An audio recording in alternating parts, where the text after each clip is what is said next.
prendió el micrófono, sí. Vamos. ¿Qué tal? ¿Cómo están ustedes? Muy buenas noches, bienvenidos una vez más. Esto es Ayer y Hoy, el programa de historia, de política, de actualidad y de nuestra sociedad de Pasos Libres en estos tiempos tan especiales, ¿no? Como venimos ya desde el mes de abril, que comenzamos este ciclo, ya un poco más de dos meses, ¿no? Justo en una situación compleja, no solamente para Pasos Libres, para la provincia, para el país, sino a nivel mundial, con distintas aristas, realidades distintas también. No es lo mismo la realidad de Pasos Libres que por ahí la de la capital federal o el Gran Buenos Aires, y me estoy refiriendo puntualmente al tema de la pandemia, ¿no?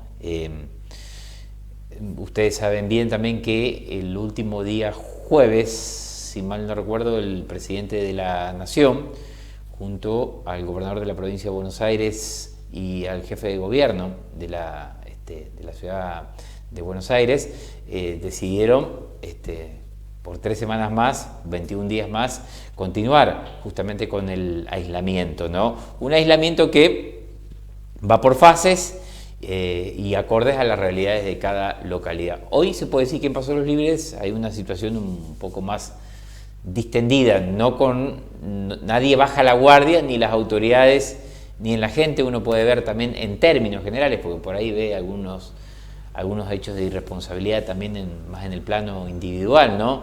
Pero en términos generales ve un cuidado de parte de la comunidad. Y hoy vamos a dialogar hoy nuestra invitada es la senadora nacional Ana Almirón, que sí, por supuesto vamos a charlar porque el tema de la pandemia también atravesó las decisiones en el Parlamento de la Nación y contextualiza también un poco el funcionamiento, ¿no?, de los distintos temas. Por supuesto que este ámbito tan importante tiene que abordarlos, ¿no?, como es la cuestión de la salud pública.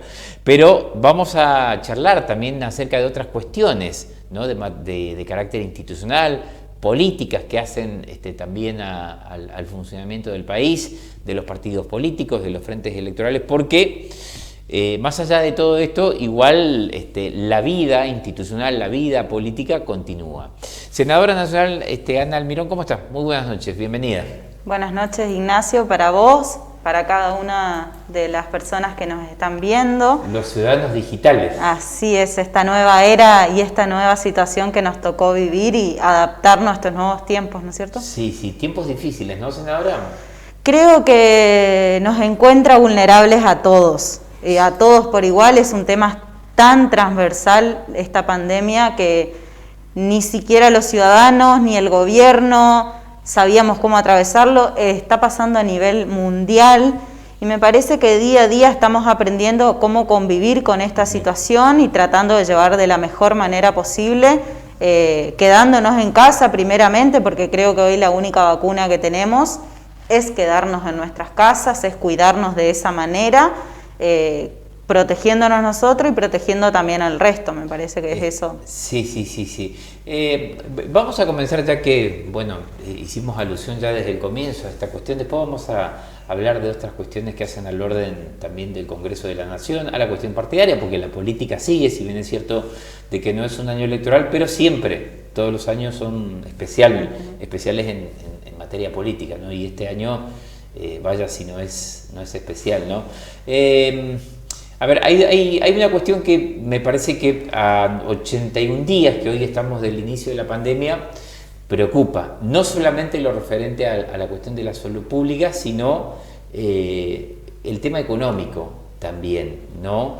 Y le pregunto acerca de las definiciones y los anuncios del presidente de la Nación el último fin de semana pasado, y si el Estado Nacional, no voy más allá del tema del gobierno, si el Estado Nacional está en condiciones económicas de soportar, digamos, esta situación también, ¿no? Yo creo que se tomaron muy buenas medidas. Creo que es un gobierno que trató de cubrir todos los sectores que se encontraban en situación vulnerable, llámese monotributistas, llámese trabajadores no registrados, los programas sociales como la asignación universal por hijo, los jubilados, las asignaciones familiares.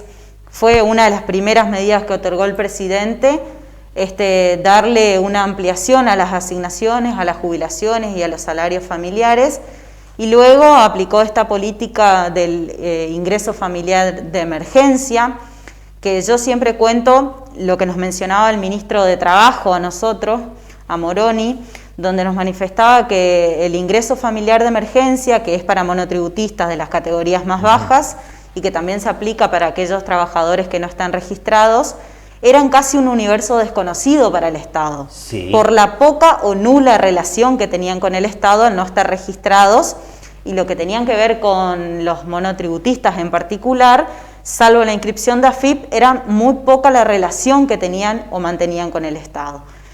Por eso en un primer momento se cuenta que eran alrededor, o ellos calculaban alrededor de 2 millones, 3 millones de personas que podían sí, ingresar a este beneficio, y terminó siendo un universo de casi 11 millones de personas que accedieron al ingreso familiar de emergencia. Fue una muy buena medida, por lo menos para paliar en algo la situación de aquellas personas que no podían salir a trabajar, de los que vivían de changa o de los que ejercían esas actividades de monotributistas y ejercían unas profesiones más independientes. La verdad es que es una mínima ayuda, pero vimos un Estado presente en esto. También en Corrientes accedieron muchas empresas. Son alrededor de 200.000 trabajadores de empresas privadas de Corrientes que accedieron a las asistencias que otorga el Estado a las empresas privadas. Yo te estoy contando, Ignacio, un universo de 600.070 personas correntinos y correntinas que accedieron entre los aumentos a las asignaciones, los aumentos a las asignaciones, 670.000 personas correntinas y correntinos que accedieron a los beneficios del Estado, entre asignación universal por embarazo, jubilaciones, ingreso familiar de emergencia, estos ATP que tienen que ver con las ayudas que estableció el Estado para las empresas privadas. 670.000 correntinas y correntinas fueron beneficiados. Somos la segunda provincia en todo el país que más ayuda recibió del Estado Nacional. Yo creo que hubo un Estado presente en una situación de emergencia, pero que hubo un Estado presente tratando de paliar en algo la situación económica para los argentinos y las argentinas. Creo que eso es muy beneficioso.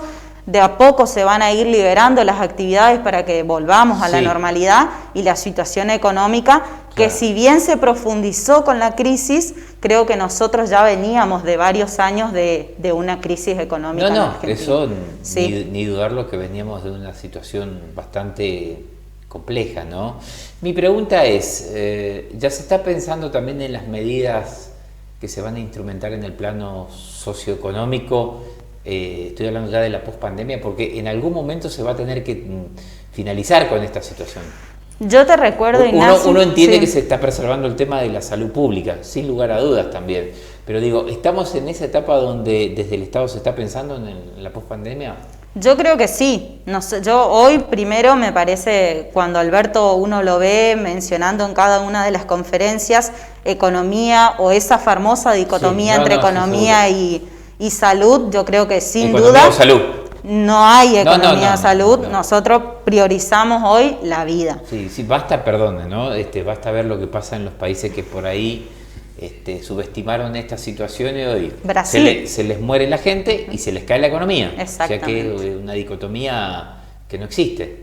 Sí, pero yo creo que el equipo económico también tenemos que recordar que nosotros no solamente tenemos una pandemia encima, sino que tenemos una hermosa deuda externa. Sí, seguro. Sí. Entonces, cuando nosotros ingresamos al gobierno el 10 de diciembre del año pasado, lo primero que se hizo a través del Congreso de la Nación fue otorgar la famosa Ley de Solidaridad y Emergencia, donde se otorgó la emergencia sanitaria, emergencia económica, todos los tipos de emergencia tarifaria, donde se le otorgó amplias facultades al Poder Ejecutivo para justamente no establecer un presupuesto, porque nosotros teníamos una deuda enorme, una deuda externa muy grande, más de 57.000 millones de pesos que se habían pedido de dólares, que se habían pedido al Fondo Monetario Internacional.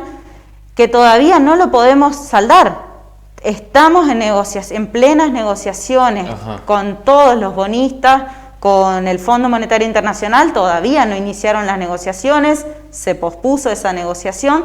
Me parece que no solamente tenemos que pensar en la pandemia, en el marco de la economía y de volver a reactivar la economía, sino también pensar en cómo resolvemos primero el endeudamiento atroz que tenemos en la Argentina y a partir de ahí empezar a proyectar para hacia adelante. Hoy nosotros no tenemos un presupuesto 2020, el Ejecutivo no está pensando todavía en mandar un presupuesto cuando no sabe con cuántos recursos hoy vamos a contar. Del presupuesto del 2019, nosotros estamos ocupando casi el 80% en el pago de lo que tiene que ver con la deuda.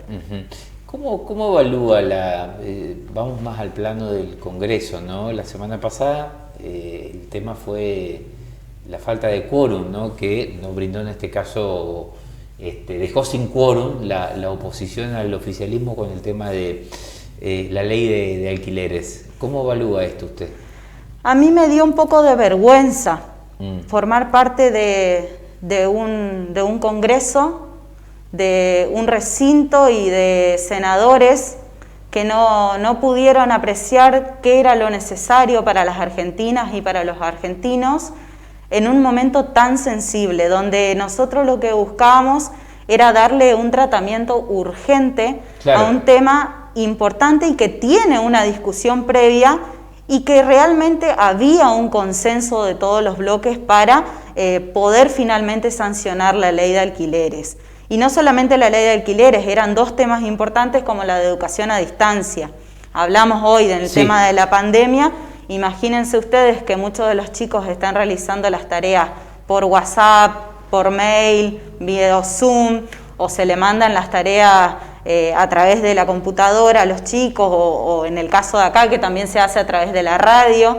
Imagínense ustedes lo importante que era nosotros sacar ese proyecto de ley, que ya viene con media sanción también, aprobar la educación a distancia. Era importante darle las herramientas al gobierno nacional para que lo pueda aplicar. En ese marco también estaba la ley de alquileres, una ley que viene debatida en 4 años, tanto en el Senado como en diputados, que salió con un amplio consenso y que incluso Cambiemos fue uno de los más impulsores en la Cámara de Diputados de esta ley. Por cuestiones ajenas a la ley de alquileres y por otros tipos de cuestiones que eran justamente el tratamiento de los DNU que se iban a realizar después del tratamiento de la ley de alquileres, finalmente no pudimos sancionar la ley de alquileres ni darle tratamiento a lo que era educación a distancia. Y una contradicción, porque el radicalismo fue uno de los que más trabajó en 1957 por la incorporación del artículo bis de nuestra Constitución Nacional, donde establece el acceso a una vivienda digna. Díganme si no era importante que nosotros empecemos a darle discusión al acceso a una vivienda digna, al acceso a un alquiler digno, como era esta norma, sumamente urgente. Ellos aducían que no teníamos el tiempo reglamentario, sí, eso es cosa que no es real. Preguntar. Nuestro reglamento establece que si no tiene los 7 días luego del dictamen, tenemos que tener sobre tablas el 2/3, y ese era el 2/3 que necesitábamos. ¿Por qué 2/3, senadora? Porque tiene que ser una mayoría grabada para incorporar un tema que todavía no tiene el tiempo reglamentario. Hoy nosotros ya estamos en condiciones de tratarlo, y el día jueves lo vamos a tratar en el recinto. ¿Usted considera que hay otros intereses que por ahí motivaron a ese entorpecimiento de la oposición? Habían 2 DNU que eran importantes, uno del 2015 y otro del 2017, que trataban el traspaso de las famosas escuchas, de las escuchas que se realizaban, no ilegales no, de las escuchas que se habían pasado a la Corte Suprema en su momento a través del gobierno de Mauricio Macri, y que nosotros consideramos que no tendrían que haber salido de la órbita del Ministerio Público Fiscal, que es quien efectivamente realiza la investigación en todo proceso. Las escuchas son legales, pero hay un abuso en el uso y en la publicación de determinadas charlas privadas que no hacen una cuestión pública. Y era el interés final de ese momento hacerlo el traspaso. Recuerden ustedes que cuando se hace el traspaso a la Corte Suprema, se crea una comisión particular dentro de la Cámara. ¿Y quién manejaba justamente la Cámara? Irursun. ¿Recuerdan ustedes el nombre famoso Irurzun, del juez Irurzun y de las teorías que se implementaban a través de su nombre? Bueno, justamente ese era el fin, realizar escuchas ilegales. Hoy estamos viendo todo el tiempo jueces como la jueza Figueroa, que en el día de ayer mencionó también que era presionada por miembros del Ministerio de Justicia en su momento para que fallara de determinada manera, para que realizara ciertas investigaciones, para que realizara escuchas a determinados actores políticos de la oposición, sobre todo. Bueno, hoy nos enteramos que no solamente éramos escuchados los de la oposición, sino que también muchos miembros del gobierno de Cambiemos eran escuchados. La verdad que ese era el fin último de realizar este traspaso de las escuchas. ¿Esta semana se trataría el tema, senadora? Sí, el jueves nosotros ya cumplimos hoy el tiempo reglamentario de los 7 días, así que el día jueves estaremos tratando y dándole sanción definitiva a esta famosa ley de alquileres. Y así rápidamente, ¿no? ¿En qué consistiría esta ley de alquileres? No sé, por supuesto que si va a tener tratamiento, debate, puede haber modificaciones, pero ¿cuál es el núcleo como para que pueda comprender la gente? En principio es una ley que viene de un reclamo del sector más vulnerable de la relación. Cuando uno realiza una relación contractual de alquiler, siempre el más vulnerable son los inquilinos, quienes tienen una necesidad de acceder a una vivienda de un alquiler. En ese caso lo que hace la norma justamente es proteger a los inquilinos y democratizar un poco lo que tiene que ver con el negocio inmobiliario. Sí. Acá obviamente que sabemos que en esta famosa ley de alquiler siempre generan intereses contrapuestos por los intereses que representan a cada una de las partes. Vos tenés los inquilinos por un lado, los corredores inmobiliarios o las cámaras inmobiliarias por el otro y los propietarios, que también es necesario proteger. Fíjate hoy cuando estamos hablando de crisis económica, dígame si no es importante la inversión que genera hoy el negocio inmobiliario. Por eso también lo que se hizo con esta ley es un equilibrio entre todas las partes, pero siempre protegiendo al sector más vulnerable, que son los inquilinos. Esta ley amplía el plazo para la contratación, que viste que generalmente los contratos son de 2 años, pasan a ser de 3 años, que las expensas extraordinarias ya no las pague el inquilino, sino que las pague el propietario. El inquilino solamente va a pagar lo que tienen que ver con los gastos y de uso común, de la locación. Cuando uno va a contratar también, pasa que muchas veces las condiciones que se exigen son excesivas, o es ahí donde se generan abusos, que te piden depósito, que te piden ciertas garantías. Todo eso se flexibiliza.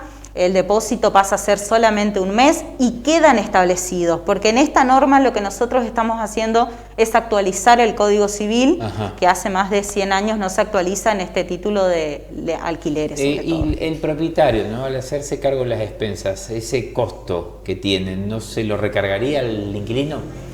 No, yo creo que establece la ley que lo tiene que pagar el propietario, y que el inquilino solamente paga lo que es de uso común y de uso habitual de su alquiler. Ahora, nosotros podemos sacar la mejor ley el jueves. El problema que hay es empezar a trabajar en los organismos del Estado, que también esta ley en su último título crea un organismo específico dentro del Ministerio de Hábitat de la Nación para el control, que también es importante trabajarlo. Yo digo, nosotros podemos sacar la mejor ley, pero si no se controla, vos fíjate, nosotros hoy tenemos en vigencia el decreto 320 de Alberto Fernández, donde se prohíben los desalojos, donde se prorrogaron los contratos que vencían al 20 de marzo, donde se congelaron los precios de alquileres. Sin embargo, en Capital Federal, yo que tengo mucha relación con las asociaciones de inquilinos, siempre nos comentan que están habiendo desalojos en Capital Federal. Y como si existe hoy un DNU que los prohíbe. Entonces me parece que ahí un poco lo que está fallando son los controles del Estado, y es ahí donde tenemos que reforzar. Bien, usted sabe que una de las informaciones de la tarde, ¿no? De último momento, no tan último momento, pero por lo menos en las últimas horas, está relacionada con este anuncio del presidente de la Nación, del gobierno nacional, de intervenir y expropiar la empresa Vicentín. Es algo sorpresivo, por supuesto que la primera impresión que está relacionada, que tiene que ver con la protección de la soberanía alimentaria, ¿no? Pero ¿cuál es su parecer sobre esto? Primero nos anoticiábamos de el enorme crédito que se le había otorgado a la empresa durante el gobierno de Mauricio Macri, que era una suma exorbitante, y después de eso nos anoticiábamos el pedido de quiebra que había realizado también la empresa Vicentín. Yo creo que tiene que ver con lo que vos mencionás, el tema de soberanía, que no podemos desabastecer en el consumo, sobre todo de eso, y por eso el Estado hoy se hace cargo de una empresa que solventó económicamente porque el crédito se le otorgó, pero que hoy pide la quiebra. Y sobre todo en defensa de los trabajadores y las trabajadoras que comprende la empresa. Me parece que eso es lo que el Estado está protegiendo hoy. Está bien. ¿Cómo va evaluando? A ver, esta pregunta no es tan lineal porque la situación nadie iba a imaginarse en realidad que este gobierno iba a tener que afrontar esta situación, o los gobiernos del mundo en realidad, ¿no?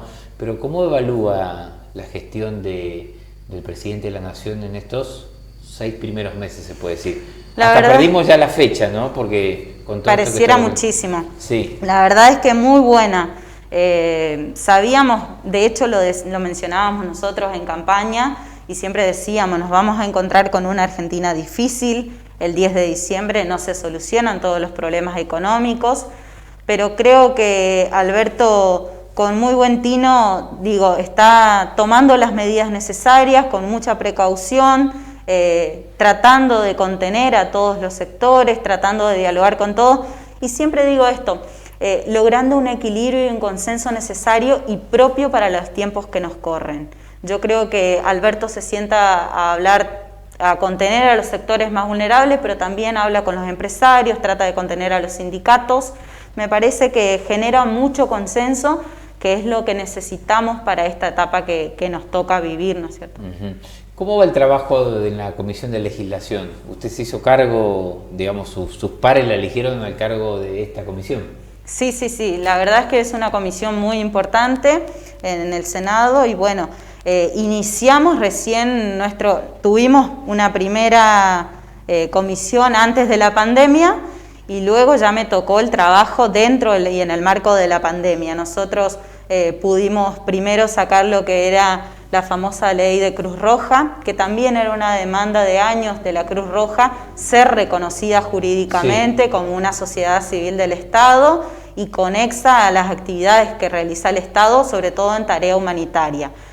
Imagínense ustedes en el marco de la pandemia, donde la Cruz Roja de norte a sur viene realizando actividades de voluntariado. Era necesario reconocerlos y después, sobre todo, en lo que tienen que ver con las exenciones impositivas que tenía la Cruz Roja por muchas de las donaciones. Fíjate que la Cruz Roja fue una de las primeras que realizó, ustedes recuerdan, en la TV pública en los primeros días de la pandemia, en donde recaudaron 88 millones de pesos para aplicarlo justamente al sistema sanitario y a todo lo que tiene que ver con el COVID. Luego nosotros trabajamos en esta ley de alquileres, que ojalá el día jueves nosotros podamos sancionar. Es una comisión importante que tiene mucho trabajo, mucho desarrollo, porque la mayoría de las normativas pasan por la comisión. Yo la verdad que estoy muy orgullosa que mis pares me hayan dado tamaña responsabilidad. Sí, la mayoría del tiempo usted estuvo en la capital correntina, ¿no? Ahí es donde hizo la cuarentena. Ahí es donde estuve, sí. La verdad es que no viajé a Buenos Aires. Estuve en Capital haciendo la cuarentena como todos, si bien nosotros estamos exceptuados por el decreto 297 desde el día 1. Pero decidió quedarse.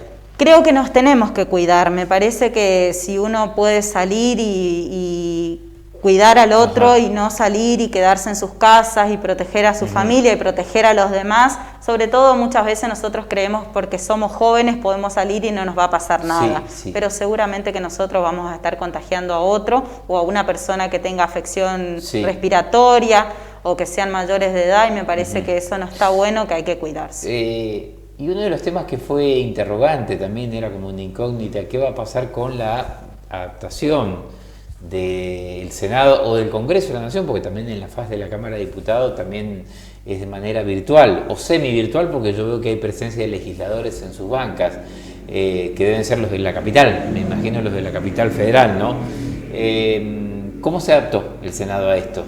Muy bien, Porque la era un verdad desafío, que yo sorprendida no sé porque... si hay antecedentes, creo que no. No, es la primera, nosotros tuvimos la primera sesión virtual de la historia de lo que es el Senado. Y bueno, la verdad es que nos estamos adaptando, estamos en la era de la tecnología, pero muchos no utilizamos la herramienta de la tecnología para hacerlo. Primero empezamos realizando videollamadas o a través del sistema del Zoom, realizar el trabajo de las comisiones que tenemos nosotros, en donde recibimos más de 10 ministros que pasaron por cada una de las comisiones, como debe hacerlo porque tienen obligación constitucional de presentar informe ante las cámaras, y lo hicimos primero en las comisiones del trabajo. Y luego se presentó, vos te acordás que Cristina hizo un pedido ante la Corte para una declaratoria de certeza, para que nosotros podamos sesionar virtualmente, porque nuestro reglamento no establecía, porque es una situación anómala, entonces el reglamento no lo establecía. A partir de la declaración de la Corte... Sí, que fue implícito, no fue explícito, pero... No lo decía que era un tema que no lo podía tratar, pero que ellos ya venían sesionando de manera... Exactamente, para interpretar su propio reglamento.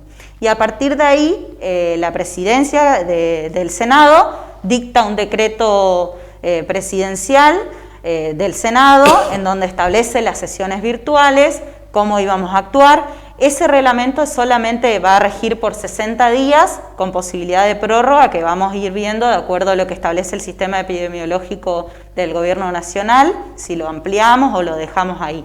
Pero yo estoy sorprendida sobre todo porque vos recordás, Ignacio, que más del 70% de los senadores tienen más de 60 años.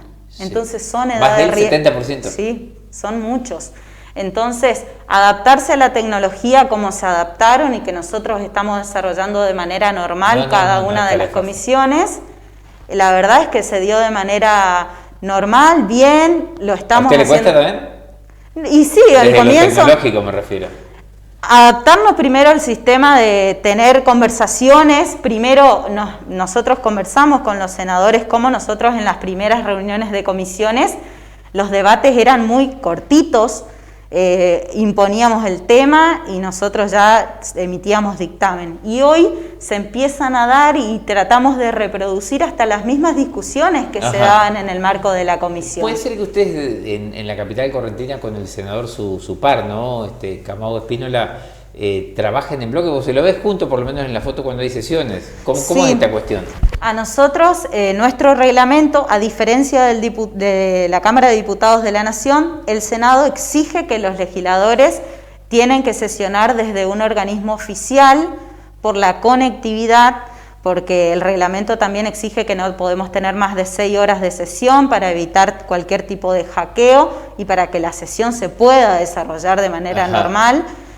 Así que nos pidieron que nosotros sí o sí estemos en un organismo oficial. En este caso nosotros lo hacemos desde la legislatura de Corrientes, así que agradecemos también a Gustavo Cantero, a la presidencia del Senado, que nos habilita el salón de acuerdos para que nosotros podamos sesionar desde ahí.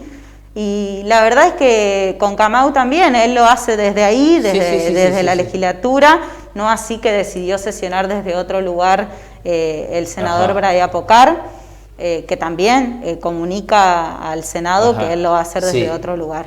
Pero yo estoy sorprendida porque hasta las sesiones nosotros se pudieron dar los debates, cada uno de los senadores pudo presentar su ponencia en cada uno de los temas a debatir y se pudieron reproducir esos famosos debates que se dan normalmente en el Senado y en el recinto. Así que estamos sesionando como si lo hiciéramos desde el recinto.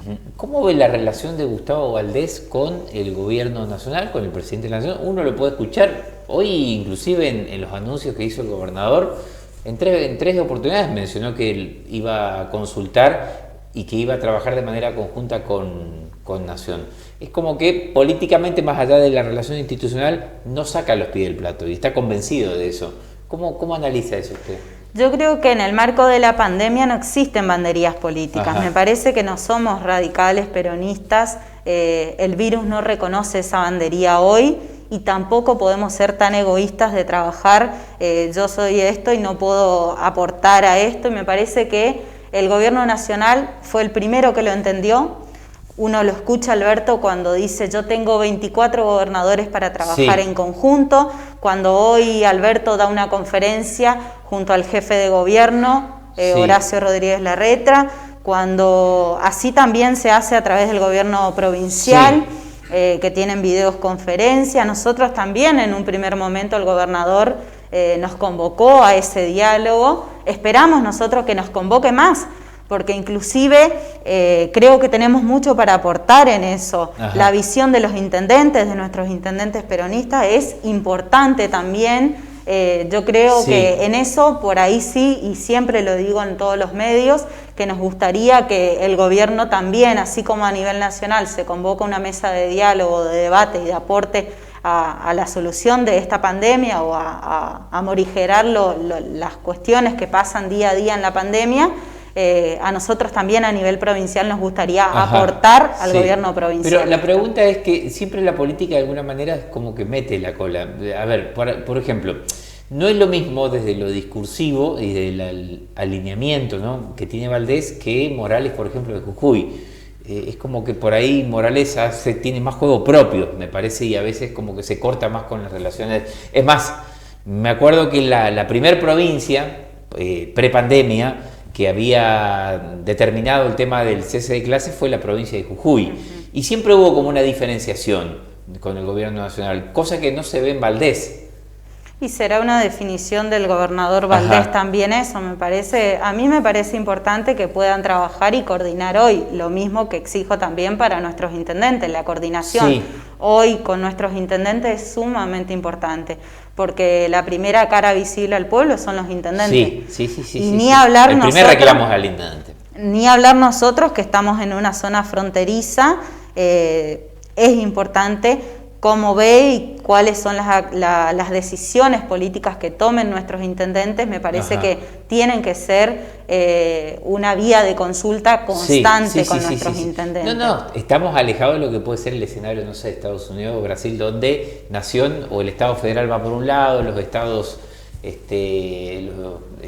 cada una de las provincias, ¿no? Recién lo conversaba con el intendente Tincho Ascúa, hace un rato que estuve ahí por la municipalidad, y yo le decía que a mí me parece muy bien que el presidente hace unos días hizo una conferencia, a los 2 días nuestro gobernador también emite una conferencia con las políticas a aplicar en la provincia, y también hacen lo propio esperando la decisión de cada uno de los estamentos, nuestro intendente. Y me parece muy bien porque eso habla de la coordinación y del diálogo que tienen que tener en este momento tan oportuno, ¿no? ¿Habla con Valdés? Sí, por ahí en algunas cuestiones sí. Cuestiones institucionales siempre. Cuestiones institucionales. Sí, ¿la relación es buena? Muy buena, sí. ¿Sí? Sí. ¿Y el trabajo de los 3 senadores es diferenciado? Es decir, usted trabaja con Camau, pero no hay tanto vínculo, relación, contacto por ahí con Pocar. No, tenemos muy buen diálogo en cuestiones que tengan que ver con beneficios para Corrientes. La verdad es que lo podemos trabajar en conjunto. Después tenemos diferentes visiones o criterios ideológicos distintos, pero yo tengo muy buen diálogo tanto con Camau como con Pedro Gradia Pocar. Y con el intendente, desde el punto de con el intendente Martín Ascúa me refiero también, ¿no? La relación, ¿cómo es? Más que nada voy al grano, voy a la cuestión política. Muy buena. ¿Es buena? Muy buena. Sí. Muy buena, recién vengo de hablar con él, en donde estamos todos. Nosotros en el marco de la pandemia, que si bien yo no salí, nosotros tenemos mucho diálogo con todos nuestros intendentes, hablo de los intendentes del Frente de Todos, en donde estamos dialogando, consultando cuáles son las gestiones que tienen atrasadas, qué gestiones podemos hacer. Yo le comentaba recién al intendente Ascúa que yo había presentado el pedido para ampliar la agencia de oficina de ANSES de acá y transformarla en UDAI. Lo había presentado y también se lo había enviado en una nota a la directora Fernanda Raberta, y que me parece muy importante para nuestra localidad hacer crecer lo que es la tramitación que se realiza en esa oficina. Y así vamos dialogando cada una de las medidas, algunas obras que había presentado también el intendente a través del ministerio. Antes de hablar del tema de las obras, ¿y cómo está la cuestión del UDAI? Se lo presenté hoy a la directora de ANSES a nivel nacional. Vamos a esperar que pase la pandemia, pero lo puse con tema de preferencia porque creo que es un tema urgente para nosotros. ¿Y el tema de obras, senadora? El tema de obras también, el intendente presentó algunos pedidos puntuales al Ministerio de Obras de la Nación. Y bueno, y estamos tratando nosotros de ayudar en las gestiones, a que se destraben, a que salgan con preferencia para nuestra localidad, ¿no es cierto? Entonces venimos en diálogo constante con cada uno de nuestros intendentes. El tema de la frontera era uno de los temas principales que siempre me reclamaba el intendente, si podíamos hablar con el Ministerio del Interior. ¿Por el Cotecar se refiere? No, por la frontera, por el paso fronterizo y sobre todo cuando quedó como actividad exceptuada el traspaso de camiones. Claro. Para evitar el desabastecimiento de la Argentina, uno de los pasos fronterizos habilitados justamente era Paso de los Libres. El único. Entonces, con Brasil por lo menos, ¿no? Es un tema preocupante para nosotros y donde nosotros poníamos mayor foco y muchas veces reclamé al gobierno nacional mayor control, mayores medidas y también mayor diálogo con nuestro intendente, que es el que conoce la situación. Hoy uno entiende que la situación es apremiante y que hay prioridades con esta situación sanitaria que estamos atravesando, ¿no? Pero existe como la idea que las obras el gobierno nacional las va a postergar o en todo caso va a priorizar los grandes conglomerados urbanos. Estoy hablando de Córdoba, Rosario, Buenos Aires. ¿Podría quedar como relegado el interior? Y cuando hablo del interior me refiero a Libres, por ejemplo. No, la verdad es porque que usted sabe que siempre la cuestión política y el cálculo electoral prima en esto, ¿no? Exacto. Libres, digamos, no es una plaza electoral importantísima. Sí lo es acá a nivel regional, a nivel provincial, pero no en el contexto nacional. Nosotros por lo menos lo que estamos trasladando es un pedido de preferencia siempre, pidiéndole al gobierno nacional que ponga focos sobre cada una de nuestras localidades en Corrientes y en preferencia con cada una de las obras que ya se enviaron algún tipo de carpeta, las que ya estaban en ejecución y se paralizaron, para que esto se pueda dar efectivamente. Itaibaté, por ejemplo, es otro de los reclamos que nos pedían en estos tiempos, las personas que viven en Itaibaté, y lo vamos a poner en carpeta y lo vamos a poner en discusión. Creo que esa es la tarea que nos toca a nosotros como legisladores nacionales. Está bien, está bien. Se habla poco acerca de la política partidaria. Yo no sé si es como un tema tabú, hay medios que lo plantean como que de eso no se habla, pero creo que hay que hablar de las cuestiones de la política porque la vida política de las instituciones continúan, en este caso de las instituciones partidarias. Quedó como congelado la situación del peronismo, ¿no? Con el tema de su intervención. ¿Cómo está este tema ahora? Que yo sé que no es urgente, pero cuando por lo menos se descongele esta situación, habrá que normalizar al Partido Justicialista. Sí, sin duda. Nosotros hace unos días tuvimos una mesa de diálogo con el delegado, a mí no me gusta llamarlo interventor, siempre le digo delegado normalizador, con Julio Sotelo. Hace unos días tuvimos una mesa de discusión política, justamente para que nosotros el año que viene no podemos descuidar que tenemos elecciones, tanto en el gobierno provincial, en el gobierno local y legislativas de medio término. Así que nos ponemos también a andar, si bien entendemos la situación de pandemia, con los cuidados necesarios, a recorrer la provincia, a dialogar y a poner en fila también a cada uno de nuestros compañeros y compañeras de toda la provincia, porque tenemos intención desde lo que es el peronismo y sus aliados de mantener cada una de nuestras intendencias, de que nuestros intendentes puedan reelegirse e ir y recuperar cada una de las intendencias que nosotros no tenemos. Creo que también otro de los objetivos que tenemos es aportar el mayor caudal de votos para que más diputados y senadoras puedan hacer correlación de fuerzas en la legislatura de la provincia. Creo que eso es otro de los objetivos primordiales que tenemos. La gobernación nosotros. Es una patria difícil, senadora. Digo, teniendo en cuenta esta lectura, el tema, está bien, todavía no finalizó este proceso con el tema de la pandemia, pero la pandemia, si hay algo que fortaleció fueron los ejecutivos. Llámese nacional, Alberto Fernández, llámese Gustavo Valdés a nivel provincial y llámese Martín Ascú acá a nivel local. Planteando esa situación, ¿es complejo por ahí, digo, un proyecto alternativo que pueda llegar a ser superador? No, nosotros nos los estamos planteando. Nosotros vamos a presentar una propuesta alternativa con un candidato o una candidata que represente los intereses distintos a los que tiene hoy el gobierno de Gustavo Valdés, o de quien sea candidato también por hoy el oficialismo, ¿no es cierto?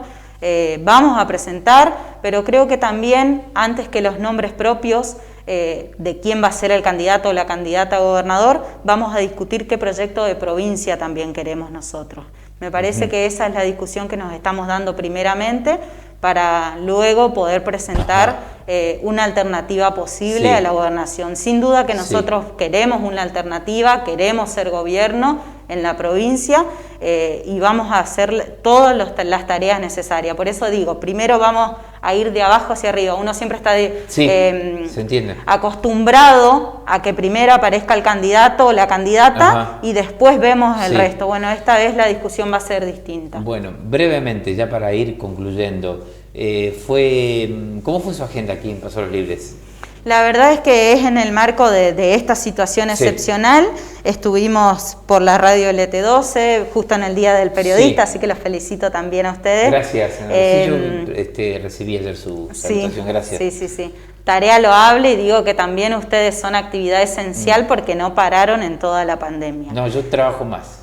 Vos sabés que nosotros, En serio le digo porque yo todos los días tengo que elaborar crónicas sobre lo que va ocurriendo. Día 80, día 60, día 50, ya va la crónica 81.